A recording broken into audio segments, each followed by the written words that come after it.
नमस्कार विद्यार्थी मित्रांनो, आजपासून आपण आपल्या या चॅनलवरती एक नवीन सिरीजला सुरुवात करत आहोत मित्रांनो. स्पेशली अंगणवाडी मुख्य सेविका म्हणजेच सुपरवायझर या पदासाठी.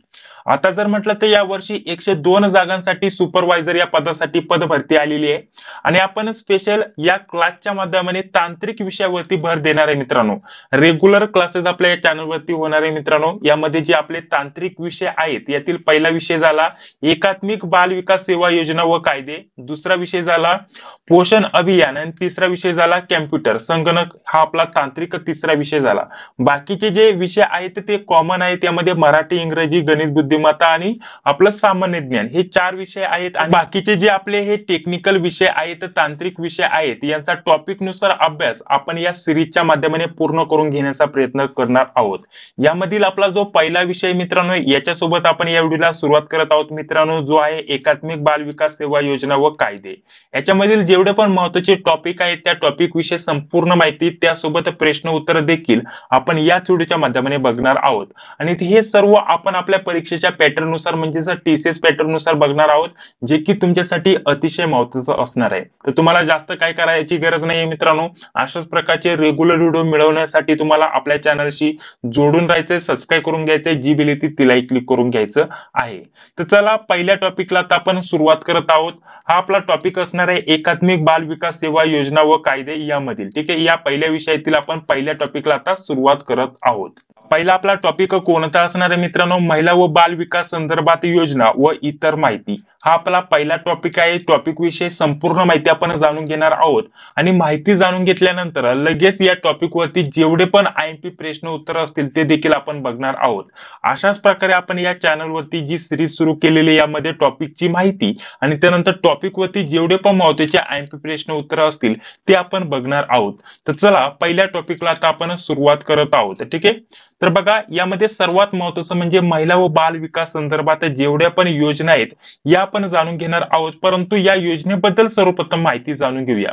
तर बघा या योजनेचं संपूर्ण जर नाव विचारलं तर आपल्याला सांगता आलं पाहिजे एकात्मिक बाल विकास सेवा योजना. ठीक आहे, तर हे संपूर्ण नाव आहे. कधी कधी तुम्हाला जर विचारलं तर आपल्याला शॉर्ट फॉर्म विचारला जाऊ शकतो. तर शॉर्ट फॉर्म मध्ये आपण ICDS ज्याला बोलतो. ठीक आहे, फुल फॉर्म जर विचार केला तर एकात्मिक बाल विकास सेवा योजना. याचाच आपल्याला फुल फॉर्म देखील विचारला जाऊ शकतो. इंग्लिश मध्ये तर आपल्याला सांगता आलं पाहिजे इंटिग्रेटेड चाइल्ड डेव्हलपमेंट स्कीम. ठीक आहे, तर हा आपल्याला फुल फॉर्म सांगता येईल मित्रांनो ICDS चा. ठीक आहे, हा आपला पहिला प्रश्न इथं कव्हर झाला. नोट करून घ्या मित्रांनो, फुल फॉर्म वरती देखील तुम्हाला प्रश्न विचारला जाऊ शकतो. ठीक आहे, त्यानंतर पुढे बघा, आता इथं आपण सर्व माहिती आता ICDS बद्दल जाणून घेत आहोत मित्रांनो. ICDS तुम्ही हा पॉइंट नोट करून घ्या आणि त्याच्या खाली जी पण माहिती मी तुम्हाला देत आहे ती तुम्हाला नोट करून घ्यायची आहे.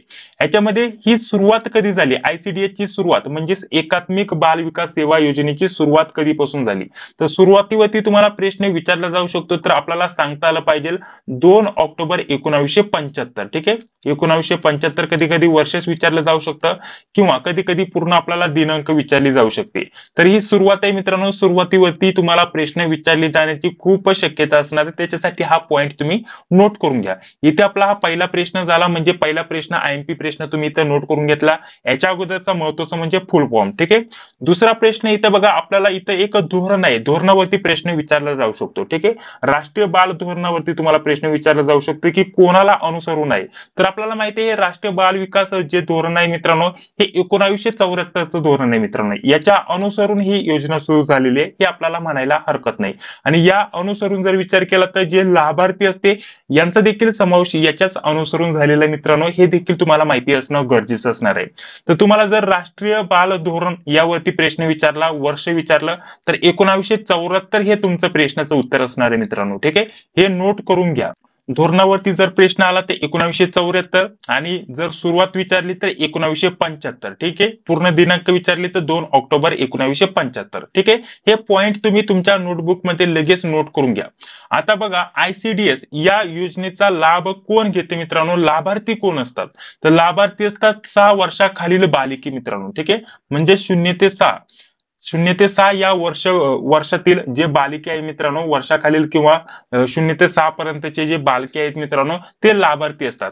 त्यासोबतच ज्या गरोदर व स्तनदा माता असतात मित्रांनो, यांचा देखील यामध्ये समावेश असतो मित्रांनो. तर लाभार्थी घेणारे दोन वेगवेगळे आपल्याला सांगता येईल मित्रांनो. एक तर 0 ते 6 म्हणजे 6 वर्षापर्यंतचे जे बालके असतात, मुलं असतात, ते लाभ घेतात आणि त्यासोबत गरोदर व जे स्तनदा माता असतात मित्रांनो, त्यांना देखील ICDS म्हणजेच एकात्मिक बाल विकास सेवा योजनेचा लाभ होतो मित्रांनो, किंवा हे लाभार्थी आहेत. लाभार्थीवरती सुद्धा तुम्हाला प्रश्न विचारला जाऊ शकतो. कधी कधी 4 पर्याय दिलेले असतात आणि कोणतं बरोबर आहे, तर यामध्ये लाभार्थ्यांची तुम्हाला माहिती दिली जाते. तर लाभार्थीचा तुम्हाला वयोगट विचारला जाऊ शकतो, की किती वयोगटातील जे बालके आहेत त्यांना लाभ होतो. तो 0 ते 6 हे आपल्याला माहिती असणं गरजेचं असणार आहे. जे प्रश्न उत्तर आहेत यामध्ये देखील आपण हे IMP प्रश्नामध्ये हे प्रश्न कव्हर केलेले आहेत आणि याच टाईपचे प्रश्न तुम्हाला टेक्निकल सब्जेक्ट मध्ये विचारले जाण्याची दाट शक्यता असणार आहे. ठीक आहे. पुढे जर म्हटलं तर आपल्याला ही जी योजना आहे ही केंद्र पुरस्कृत योजना आहे मित्रांनो. ठीक आहे. परंतु महत्वाचं म्हणजे हिची स्थापना ही राज्य सरकारने केलेली मित्रांनो. राज्य स्तरावरती ही स्थापना झालेली मित्रांनो. म्हणजे महाराष्ट्रासाठी ही सेपरेट योजना आपण महाराष्ट्राकरता इथं सुरू केलेली बघण्यासाठी भेटते. इतरही राज्यामध्ये आहे, परंतु महाराष्ट्र हे पहिलं राज्य ठरलेलं मित्रांनो. हे देखील तुम्हाला माहिती असणं गरजेचं असणार आहे. ठीक आहे. अंमलबजावणी कोणी केलेली मित्रांनो? राज्य सरकारने. हे तुम्हाला माहिती असणं गरजेचं असणार आहे. केंद्र सरकारने या योजनेची अंमलबजावणी केलेली नाही मित्रांनो. राज्य सरकारने अंमलबजावणी केलेली आहे. तर महत्वाचं यामध्ये केंद्र पुरस्कृत योजना आहे, परंतु अंमलबजावणी जर विचार केला तर राज्य सरकारने केली आहे, हे तुम्हाला सांगता आलं पाहिजे. ठीक आहे. हा आपला पुढील महत्वाचा 4थ्या नंबरचा पॉईंट झाला मित्रांनो. आणि पुढे या संदर्भात जर विचार केला तर उद्दिष्ट काय आहे मित्रांनो, किंवा याचा काय प्रभाव पडतो, तर बालकांच्या विकासासाठी काळजी घेणारा व जगातील सर्वात मोठा एकमेव कार्यक्रम आपल्याला सांगता येईल मित्रांनो. ICDS हा बालकांच्या विकासासाठी काळजी घेणारा व जगातील सर्वात मोठा आणि एकमेव कार्यक्रम आहे मित्रांनो. हे तुम्हाला माहिती असणं गरजेचं असणार आहे.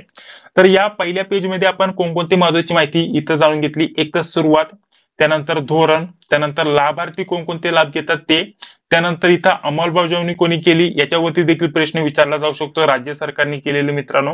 आणि या कार्यक्रमाचे उद्दिष्ट किंवा या कार्यक्रमा अंतर्गत काय केलं जातं, याचा फायदा कोणाला होतो, किंवा हा कोणता कार्यक्रम आहे याच्या संदर्भात इथं आपण माहिती जाणून घेतली. ठीक आहे. तर हे तुम्ही नोट करून घ्या तुमच्या भाषेमध्ये. जेवढी पण महत्वाची माहिती ती मी तुम्हाला इथं देत आहे मित्रांनो. तर बघा आता उद्दिष्ट आपण इथं जाणून घेऊया मित्रांनो. उद्दिष्ट खूपच महत्वाचे असणार आहे. याच्यावरती देखील काय महत्वाचे प्रश्न इथं बनत आहेत मित्रांनो. तर बघा मित्रांनो, यामध्ये जर विचार केला तर 0 ते 6 वर्षाखालील आपल्याला जे बालकांचा आहाराचा व आरोग्याचा जो दर्जा आहे ते सुधारवण्यासाठी या योजनेचा इथं लाभ घेतला जातो मित्रांनो. म्हणजेच आपल्याला लाभार्थी तर माहितीच आहे 0 ते 6. तर 0 ते 6 म्हणजे 6 वर्षापर्यंतचे जे बालक आहे मित्रांनो, त्यांचा जो आहार असतो किंवा आरोग्य असतं ते सुधारवणे हा याचा सर्वप्रथम उद्दिष्ट आहे मित्रांनो. हे तुम्हाला माहिती असणं गरजेचं असणार आहे. 2 नंबरचं उद्दिष्ट जर म्हटलं तर बाल मृत्यू दर कमी करणे मित्रांनो. त्यानंतर कुपोषण कमी करणे, त्यानंतर शालेय गळती कमी करणे, त्यानंतर मुलांची शारीरिक, मानसिक व सामाजिक विकास करणे. ठीक आहे. अशाच प्रकारचे आपल्याला जेवढे पण महत्वाचे उद्दिष्ट आहेत ते स्क्रीनवरती दिलेले आहेत. आता उद्दिष्टांवरती तुम्हाला प्रश्न कसा विचारला जाऊ शकतो मित्रांनो, हे देखील जाणून घ्या. आपल्याला काही पर्याय दिलेले असतील, याच्यामधील आपल्याला कोणकोणते उद्दिष्ट योग्य आहेत हे आपल्याला सांगायला सांगतील, किंवा कोणतं अयोग्य आहे हे तुम्हाला विचारलं जाईल मित्रांनो. तर उद्दिष्ट देखील तुम्हाला माहिती असणं गरजेचं असणार आहे. 0 ते 6 वर्षाखालील जे बालक आहेत तर त्यांचा आहार व आरोग्याचा दर्जा सुधारवणे, बालमृत्यू दर कमी करणे, कुपोषण कमी करणे, शालेय जी गळती आहे ती कमी करणे मित्रांनो. त्यासोबत मुलांची शारीरिक, मानसिक व त्यासोबत सामाजिक विकास करणे. ठीक आहे. तर हे सर्व महत्वाची उद्दिष्ट आपल्याला बघण्यासाठी भेटतात.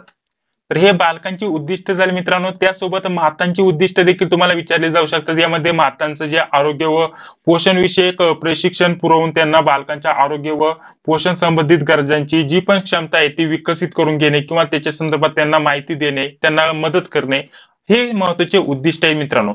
आर्थिक वाटा जर म्हटलं तर आर्थिक वाटा कोणाचा आहे किंवा किती वाटा आहेत हे देखील तुम्हाला माहिती असणं गरजेचं असणार आहे मित्रांनो.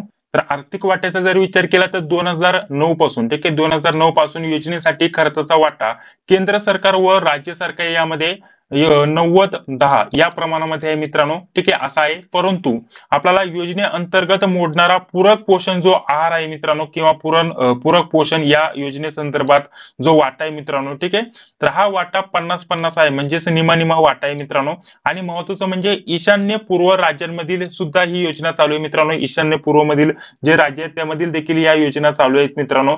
तर यामध्ये जर म्हटलं तर संपूर्ण ही जी योजना आहे मित्रांनो, याचा जर वाटा जर विचार केला तर 90-10 या प्रमाणामध्ये आपल्याला तिथं वाटा बघण्यासाठी भेटेल. ठीक आहे, तर आर्थिक वाटा या संदर्भामध्ये आहे मित्रांनो. राज्य सरकार, केंद्र सरकार यामधील जो वाटा आहे मित्रांनो, त्या संदर्भात इथे थोडक्यात माहिती दिलेली आहे.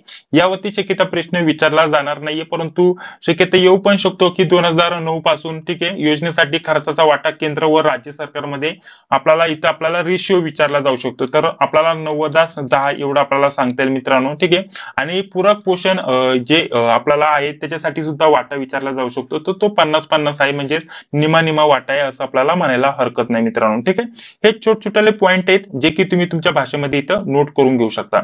बघा मित्रांनो, आता पुढे व्हिडिओ कंटिन्यू करण्या अगोदर आपण हे जे सर्व आता क्लास शिकत आहोत मित्रांनो, याचं संपूर्ण जर तुम्हाला बुक पाहिजे असेल ते देखील तुम्ही ऑनलाईन मिळवू शकता मित्रांनो. हे बुक असणार आहे विजयपद पब्लिकेशन पुणेचं मित्रांनो. ठीक आहे, तर या पुस्तकाविषयी तुम्हाला थोडक्यात माहिती देऊन घेतो मित्रांनो. बघा, पुस्तकाचं स्वरूप तर ऑलरेडी तुम्ही इथं जाणून घेतलेलं असेल, मागील व्हिडिओच्या माध्यमाने देखील तुम्हाला माहिती दिलेली आहे, परंतु या व्हिडिओच्या माध्यमाने देखील थोडक्यात माहिती देऊन घेतो मित्रांनो. तर बघा, टीसीएस पॅटर्न नुसार अंगणवाडी मुख्य सेविका किंवा सुपरवायझर या पदासाठी हे पुस्तक काढण्यात आलेले मित्रांनो, तांत्रिक विषयांसाठी स्पेशल. यामध्ये जे तांत्रिक आपले 3 विषय आहेत यांना आपण इथं कव्हर केलेले मित्रांनो. यामध्ये एकात्मिक बाल विकास सेवा योजना व कायदे झालं, आपल्याला पोषण अभियान झालं, याच्या संदर्भात माहिती, संगणक कॅम्प्युटर वरती आपल्याला माहिती, आपल्याला इथं वैशिष्ट्य दिलेले आहेत पुस्तकाविषयी, संपूर्ण माहिती इथं दिलेली आहे. पुस्तक जर तुम्हाला पाहिजे असेल तर ऑनलाईन देखील तुम्ही ऑर्डर करू शकता, किंवा जवळच्या कोणत्याही पुस्तक स्टोअरला भेट देऊन तुम्ही हे पुस्तक ऑफलाईन देखील खरेदी करू शकता. Amazon, फ्लिपकार्ट वरती हे पुस्तक तुम्हाला भेटून जाईल मित्रांनो. तर स्पेशल तांत्रिक विषयासाठी तुम्ही सर्च करू शकता विजयपद पब्लिकेशन अंगणवाडी प्रवेशिका किंवा सुपरवायझर तांत्रिक डायरी. त्यानंतर हे पुस्तक तुम्हाला आरामशीर भेटून जाईल मित्रांनो. ठीक आहे, तर हे पुस्तक आपण बघत आहोत. तर संपूर्ण तुम्हाला व्यवस्थित तयारी करण्यासाठी हे विजयपद पब्लिकेशनचं पुस्तक तुम्ही वापरू शकता मित्रांनो. अतिशय महत्त्वाचं असणार आहे टेक्निकल विषयांसाठी. ठीक आहे, तर चला पुढील आपण आता माहिती बघूया. तर बघा, आता याच संदर्भातील आपण अजून एक महत्त्वाच्या टॉपिकचा अभ्यास करत आहोत मित्रांनो. या संदर्भात आपण योजनांविषयी माहिती बघत आहोत. तर या योजनेमधील एक सर्वात महत्त्वाची योजना की ज्याच्यावरती तुम्हाला परीक्षेला प्रश्न विचारले जाण्याची खूप दाट शक्यता असणार मित्रांनो, यामध्ये आपल्याला सांगता येईल आयुष्यमान भारत मित्रांनो. ठीक आहे, या योजनेबद्दल किंवा याच्या संदर्भात तुम्हाला प्रश्न विचारले जाण्याची दाट शक्यता असणार मित्रांनो. तर बघा, आता सर्वप्रथम आपण योजनेविषयी माहिती जाणून घेत आहोत. तर या योजनेविषयी सुद्धा आपण माहिती जाणून घेऊया मित्रांनो, कारण याच संदर्भातील ही योजना असणार आहे मित्रांनो. ठीक आहे, तर बघा, आयुष्यमान भारत ही सर्वात महत्वाचं म्हणजे ही जगातील सर्वात मोठी आरोग्य योजना आहे मित्रांनो. ठीक आहे, घोषणा कधी झाली होती मित्रांनो, जर विचार केला तर 15 ऑगस्ट 2018 रोजी स्वातंत्र्य दिनानिमित्त झाली होती मित्रांनो, किंवा या दिवशी झाली होती 15 ऑगस्ट 2018. सुरुवात कधी झाली मित्रांनो आयुष्यमान भारत योजनेची, कारण या योजनेसंदर्भात तुम्हाला प्रश्न विचारले जाण्याची दाट शक्यता असणार आहे. ठीक आहे, सुरुवातीवरती तुम्हाला प्रश्न विचारला जाऊ शकतो या संदर्भात. तर सुरुवात आपल्याला सांगता आली पाहिजे 23 सप्टेंबर 2018 पासून. त्यानंतर जर म्हटलं तर शुभारंभ कुठे झाला मित्रांनो, रांची. ठीक आहे, रांची या ठिकाणी झाली. तर रांची हे ठिकाण कोणत्या ठिकाणी आहे मित्रांनो, किंवा कोणत्या राज्य मित्रांनो, कोणत्या राज्यामध्ये आहे, तर झारखंड. ठीक आहे, झारखंड या राज्यामध्ये आहेत. तर येथून पंतप्रधान नरेंद्र मोदी यांनी या योजनेला सुरुवात केली होती मित्रांनो, रांची या ठिकाणावरून, झारखंड या राज्यातून. ठीक आहे, हे देखील आपल्याला महत्वाचं असणार आहे मित्रांनो. उद्देश काय आहे या योजनेचा, देशातील 10 कोटींपेक्षा जास्त कुटुंबांना म्हणजेच जवळजवळ 50 कोटीपेक्षा जास्त लोकांना मोफत आरोग्य सेवा देणे. ठीक आहे, तर आरोग्याच्या संदर्भात ही योजना आहे मित्रांनो, म्हणजेच महिला व बाल विकास संदर्भात यावरती तुम्हाला प्रश्न विचारला जाऊ शकतो मित्रांनो. ठीक आहे, तर या योजनेबद्दल थोडक्यात माहिती इथे तुम्हाला देऊन घेतली. तर हे सर्व पॉईंट तुम्ही नोट करून घ्या मित्रांनो. सुरुवात, त्यानंतर जर विचार केला तर घोषणा कधी झाली. ठीक आहे, तर ह्या संदर्भात तुम्हाला प्रश्न विचारले जाऊ शकतात. त्यासोबत या योजनेला इतर कोणकोणत्या नावांनी ओळखले जाते यावरती देखील तुम्हाला प्रश्न विचारला जाऊ शकतो मित्रांनो. तर या योजनेचे सर्वात महत्वाचं जे नाव आहे मित्रांनो, प्रधानमंत्री जन आरोग्य अभियान, हे आपल्याला माहिती असणं गरजेचं असणार आहे. याला आपण आयुष्यमान भारत या योजनेच्या नावाने देखील ओळखतो किंवा आपण जे प्रधानमंत्री जन आरोग्य अभियान या नावाने देखील ओळखतो. ठीक आहे. आयुष्यमान भारत याला आपण एबी म्हणतो मित्रांनो शॉर्ट मध्ये.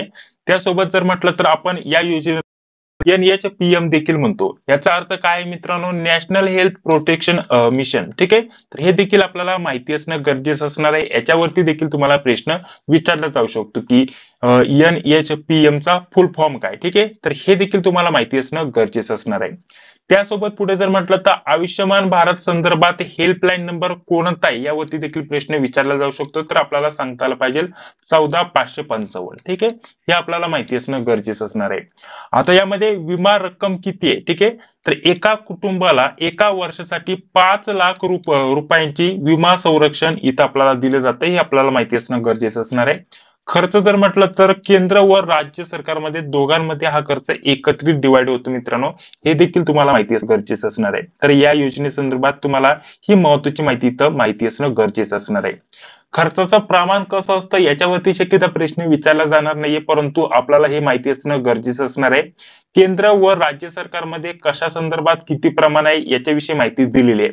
तर ज्या राज्यांमध्ये इथं बघा, ज्या राज्यात केंद्रशासित प्रदेशात इथं विधानसभा आहे तर तिथं जर विचार केला तर इथं 60-40 या प्रमाणामध्ये इथं प्रमाण आहे. केंद्रामध्ये जर म्हटलं तर 60% खर्चाचं प्रमाण आणि राज्यामध्ये जर विचार केला तर 40%. ठीक आहे. ज्या राज्यात व केंद्रशासित प्रदेशात विधानसभा आहे तर तिथं. ठीक आहे. त्यानंतर ईशान्य भारत यामध्ये जर म्हटलं तर ईशान्य भारत व हिमालयातील 3 राज्यात यामध्ये जर विचार केला तर जम्मू काश्मीर झालं, हिमाचल आणि उत्तराखंड. ठीक आहे. उत्तराखंड.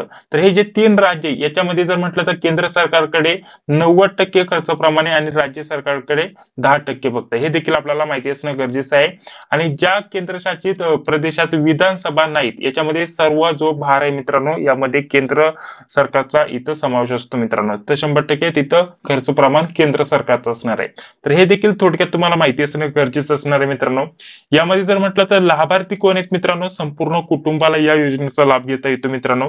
पुढे अजून एक खूपच महत्वाचा मुद्दा आहे, यावरती देखील प्रश्न विचारले जाण्याची दाट शक्यता असणार आहे मित्रांनो. सेहत. ठीक आहे. सेहतचे आपल्याला विस्तार रूप इथं दिलेले मित्रांनो, ते लगेच नोट करून घ्या, म्हणजेच फुल फॉर्म इथं दिलेला आहे. याच्यावरती तुम्हाला प्रश्न विचारले जाण्याची दाट शक्यता असणार आहे मित्रांनो. त्यासोबत आपण या योजनेबद्दल माहिती जाणून घेत आहोत. याचे जर म्हटलं तर लाभार्थी कसे ठरवले जातात किंवा महाराष्ट्राचा कसा सहभाग आहे मित्रांनो याच्याविषयी देखील माहिती तुम्हाला इथे दिलेली आहे. महाराष्ट्राने आयुष्यमान भारत योजनेमध्ये सहभाग दर्शवला असून राज्यातील 2011च्या जनगणनेमधील सामाजिक व आर्थिक उत्पन्नाच्या नोंदणीवरून एकूण 84 लाख कुटुंबांची इथे निवड झालेली आहे मित्रांनो. हे तुम्हाला जो आकडा आहे हे तुम्हाला लक्षात ठेवायचं मित्रांनो. याच्यावरती प्रश्न विचारला जाऊ शकतो. त्यानंतर महाराष्ट्रात इन्शुरन्स पद्धतीने राबवण्याचा प्रथमच इथं प्रयोग झालेला आहे मित्रांनो या योजनेचा. ठीक आहे. आयुष्यमान भारताच्या अंमलबजावणीसाठी सुरुवातीला विमा कंपनीशी करार केलेले नव्हते. पहिल्या टप्प्यामध्ये विमा कंपन्या वगळून राज्य सरकार मार्फत इन्शुरन्स पद्धतीने ही योजना संपूर्णपणे राबवली मित्रांनो. हे देखील काय महत्वाचे मुद्दे आहेत याच्यावरती तुम्हाला देखील माहिती असणं गरजेचं असणार आहे. तर आपण या क्लासमध्ये कोणकोणती माहिती इथं बघितली पुन्हा एकदा तुम्हाला इथं थोडक्यात माहिती देऊन घेतो. तर बघा, यामध्ये सर्वात महत्वाचं म्हणजे महिला व बाल विकास संदर्भात जी योजना आहेत या योजनेबद्दल आता आपण माहिती बघत आहोत. यामध्ये सर्वात महत्वाचं म्हणजे ICDS, ज्याला आपण म्हणतो एकात्मिक बाल विकास सेवा योजना. याची सुरुवात, धोरण, लाभार्थी, त्यानंतर काही महत्वाचे जेवढे पण उद्दिष्ट आहेत ते उद्दिष्ट वगैरे आपण बघितले. उद्दिष्ट बघितल्यानंतर या संदर्भातील सर्वात महत्वाची केंद्र किंवा राज्य सरकारची जी योजना आहे मित्रांनो आयुष्यमान भारत या योजनेबद्दल आपण माहिती बघितली. या योजनेची सुरुवात कधी झाली, घोषणा कधी झाली, शुभारंभ कुठे झाला, रांची झारखंड येथे हे झालं. त्यानंतर जगातील सर्वात मोठी आरोग्य योजना आहे या संदर्भात आपण माहिती बघितली. हे सर्व झाल्यानंतर पुढे जर म्हटलं तर आपल्याला अजून काय महत्वाचे मुद्दे आहेत त्याच्यावरती आपण पुढील क्लासमध्ये चर्चा करणार आहोत मित्रांनो. बाकीचे सविस्तर जर म्हटलं तर पुढे आपल्याला अजून एक महत्वाची मातृशक्ती किंवा जे आपल्याला पूर्ण योजना जर म्हटलं तर प्रधानमंत्री मातृवंदना योजना या योजनेविषयी सुद्धा आपल्याला माहिती जाणून घ्यायची मित्रांनो. त्याचे उद्दिष्ट वगैरे इथे दिलेले आहेत. या योजनेबद्दल माहिती दिली आणि इतर अजून महत्वाच्या योजना आहेत त्या संदर्भात आपण माहिती पुढील क्लासमध्ये बघणार आहोत. आता ह्या ज्या योजना आहेत त्या तुमच्यासाठी खूप महत्वाच्या असणार आहे. या आरोग्याच्या संबंधित योजना आहेत आणि याच्या संदर्भात तुम्हाला प्रश्न विचारले जाण्याची दाट शक्यता असणार आहे. आणि हे सर्व योजनांबद्दल माहिती आपण पुढील क्लासमध्ये जाणून घेतली की लगेच आपण पुढील पुढील क्लास झाल्यानंतर आपण त्याच्यावरती जेवढे पण महत्त्वाचे IMP प्रश्न आहेत ते बघणार आहोत मित्रांनो. जेणेकरून अशाच प्रकारचे रेग्युलर क्लास बघितले तर तुमचा जास्तीत जास्त अभ्यासक्रम इथे कव्हर होणार आहे. जे महत्त्वाचे पॉईंट सांगत आहे ते लगेच तुम्ही नोट करून घेत जा. त्याच्यावरती तुम्हाला प्रश्न येण्याची दाट शक्यता असणार आहे मित्रांनो. त्याच्यासाठी ते आपल्याला खूपच महत्त्वाचे असणार आहे. ठीक आहे. बाकी जी ICDS बद्दल माहिती राहिलेली ती आपण पुढील क्लासच्या माध्यमाने बाकीच्या योजनांबद्दल पुढील क्लासमध्ये माहिती बघणार आहोत आणि प्रश्न उत्तर बघणार आहोत. बाकी तुम्हाला हा पहिला क्लास कसा वाटला तुमचा रिस्पॉन्स कमेंट बॉक्समध्ये सांगायला विसरू नका. व्हिडिओ जर तुम्हाला आवडला असेल तर फक्त या व्हिडिओला एक लाईक करून घ्या. चॅनलवरती पहिल्यांदा आला असेल तर चॅनलला सबस्क्राईब करून घ्या. जी बिल येते तिलाही क्लिक करून घ्या जेणेकरून मी जेव्हा पण व्हिडिओ टाकत असतो त्याची नोटिफिकेशन तुम्हाला लगेच भेटून जाईल. तर चला भेटूया पुढील व्हिडिओमध्ये. जय हिंद, जय महाराष्ट्र.